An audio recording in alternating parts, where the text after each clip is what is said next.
Assalamualaikum warahmatullahi wabarakatuh. Jadi kita sambung mata pelajaran kita pada hari ini adalah akidah. Okey, semua boleh buka muka surat 9 ya. Muka surat 9 kita akan belajar tentang dalil nakhli khada. Firman Allah, alam tara anna Allah yulijul laili fin nahar wa yulijun nahara fil laili wa sakhkhara asy-syamsa wal qamar kullun yajri ila ajalin musamma wa anna Allaha bima ta'maluna khabir. Daripada surah Al-Luqman ayat 29, yang bermaksud, tidakkah engkau memerhatikan bahawa Allah memasukkan malam pada siang dan memasukkan siang pada malam silih berganti, dan ia memudahkan matahari dan bulan untuk faedah makhluk-makhluknya. Tiap-tiap satu dari keduanya beredar untuk suatu masa yang telah ditetapkan, dan ingatlah sesungguhnya Allah Maha mengetahui dengan mendalam akan apa yang kamu lakukan. Okey, berdasarkan ayat di atas, sesungguhnya Allah Subhanahu wa taala telah menetapkan sesuatu kejadian dan ia dibuktikan dengan pelaksanaan kejadian tersebut. Kita buka muka surat 10. Okey. Seterusnya adalah dalil nakhli khada. Okey, yang pendek-pendek macam ni, surah pendek macam ni kena hafal. Okey, hafal. Kata kunci dia senang saja untuk dalil nakhli khadar. Kita tengok dekat sini. Bimiqdar ni, ada ni. Qaf dal ra. Bimiqdar ini adalah kata kunci untuk dalil nakhli khadar. Okey, mari kita baca sama-sama. Wa kullu syai'in 'indahu bimiqdar, yang bermaksud, dan tiap-tiap sesuatu adalah ditetapkan di sisinya dengan kadar yang tertentu. Okey, kita baca yang bawah pula. Allah Subhanahu wa taala telah menetapkan perancangan atau kejadian. Hanya Allah Subhanahu wa taala yang berkuasa untuk melaksanakan segala ketetapan tersebut. Sebagai makhluk, kita hendaklah berusaha dan berdoa kepada Allah Subhanahu wa taala. Semoga apa yang kita inginkan akan tercapai. Okey, kita buka pula muka surat 11. Okey.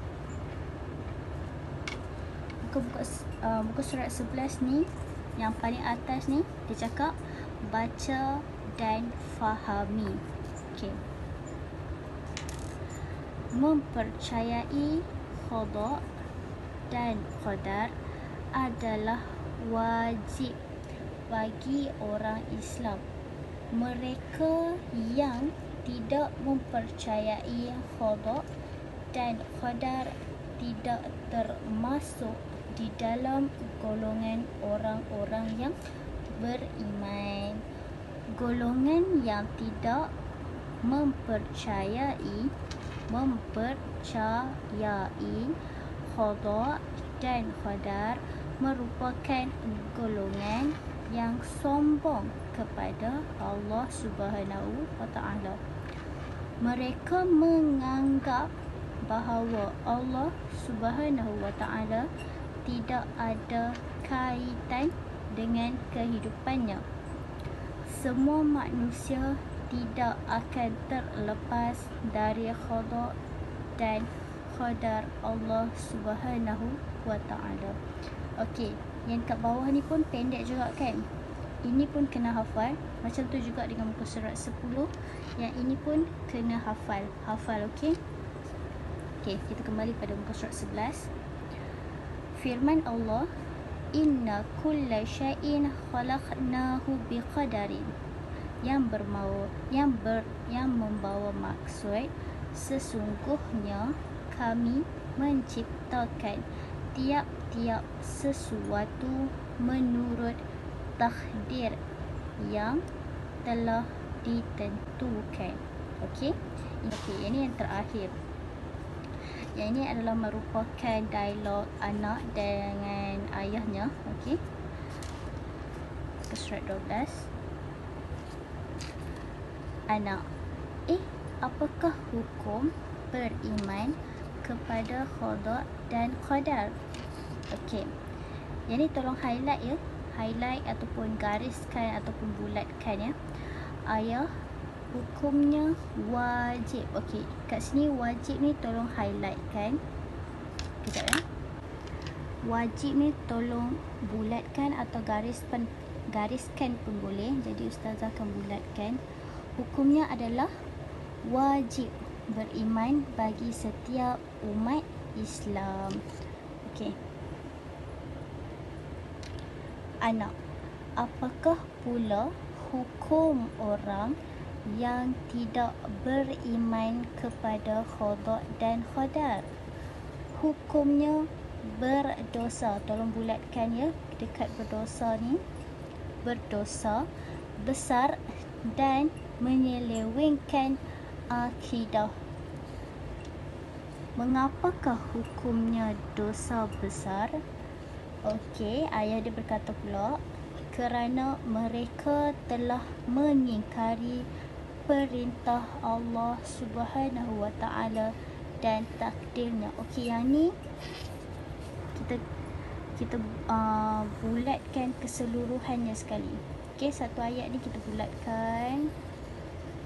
Okey, kalau siapa nak highlight pun boleh ya. Boleh highlight. Lebih cantik sikit.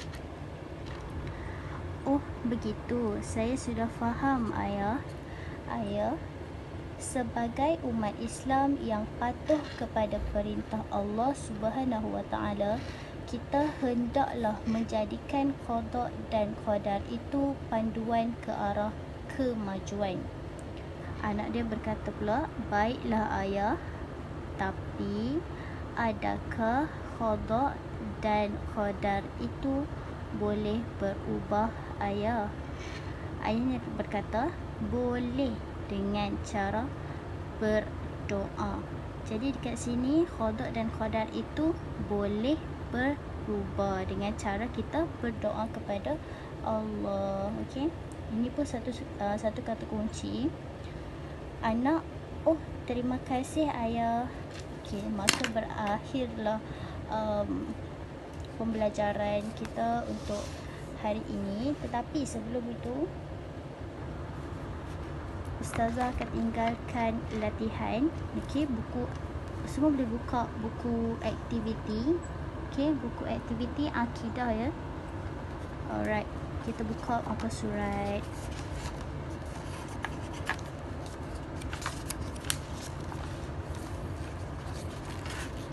Okey, kita buka muka surat 6. Alright, muka surat 6. Muka surat 6 ni apa yang dia cakap ni? Arahan dia dekat D ni, dekat huruf D ni. Dia cakap lengkapkan dalil qada di bawah. Okey, lengkapkan dalil qada di bawah seperti mana yang kita telah belajar tadi. Okey. Untuk latihan muka surat 6 ni dalam buku aktiviti ni, okey, jawapan dia ada pada muka surat 9. Okey, dekat buku teks akidah yang tadi kita baca tu, muka surat 9. Okey, kamu cuma perlu salin saja dekat dalam buku teks tu ke sini. Alam tara annallaha yuliju lail. Okey, ini jawapan okey, kamu perlu tulislah al-lail dekat sini.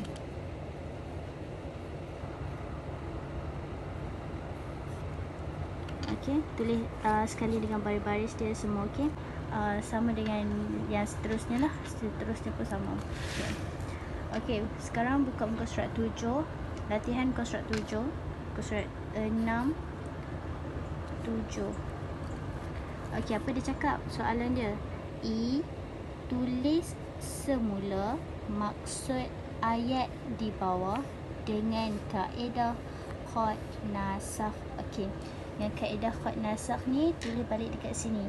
Mana maksud dia? Maksud dia ni yang Ustazah dah petakkan ni, ini adalah maksud dia yang kamu perlu salin. Kamu tulis sesungguhnya, yang maksudnya ni, yang ni tak payah tulis.